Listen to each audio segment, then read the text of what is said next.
शगुन, history में भी तुम्हारे काफी अच्छे नंबर हैं। तो हिस्ट्री के साथ ऐसा होता है ना बेटा कि काफी लेंदी सब्जेक्ट है, और लेंदी होने के साथ साथ ऐसा बोला जाता है कि हमें उसको रीड करना है। अब रीड करते करते होता क्या है कि हम जोन आउट हो जाते हैं, तो उसके कारण बहुत सी चीजें हमसे छूटती जाती हैं। तो वो जब उस तरीके की चीजें अगर हमारे साथ हो रही हैं तो उसको कैसे टैकल किया? आई गेस तुम्हारे साथ भी होती होगी, मेरे साथ भी होती है वो। तो अगर हो रहा है तो उसको हम कैसे, मतलब आप अपने जूनियर्स को बताइए कि आप उस प्रॉब्लम को कैसे सॉल्व कर सकते हैं। तो जब भी मैं हिस्ट्री पढ़ती थी, मैं उसको एक स्टोरी की तरह पढ़ती थी। जैसे मैं साथ साथ में, मतलब मैं तो एज ए टीचर ही पढ़ती थी कि मैं किसी को पढ़ा रही हूँ, तो मैं उसी वे में पढ़ती थी।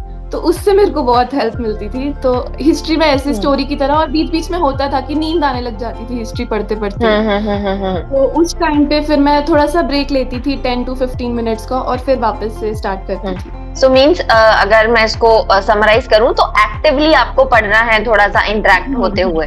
और एक और चीज होती है यहाँ पे कि हम पढ़ तो लेते हैं हिस्ट्री, एनसीईआरटी को भी पढ़ लेते हैं, लेकिन उसको आंसर शीट में रिप्रेजेंट करना, वो एक मतलब उसका प्रेजेंटेशन जो है वो काफी इंपॉर्टेंट हो जाता है हमारे क्वेश्चन पेपर में। तो वो आपने किस तरीके से किया जिससे हिस्ट्री में आप अच्छे नंबर स्कोर कर पाए? हिस्ट्री में भी मैंने वही फ्लो चार्ट्स, जैसे 8 मार्क्स के जो क्वेश्चंस होते हैं, तो उसके लिए 2.5 to 3 पेजेस तो कंपलसरी होते हैं लिखने के लिए। तो मैं आंसर शीट में फर्स्ट पेज पे बड़ा सा फ्लो चार्ट बना देती थी ताकि मेरा एक पेज कंप्लीट हो जाए और फिर नेक्स्ट 2 पेजेस में उन्हीं पॉइंट्स को एक्सप्लेन करती थी।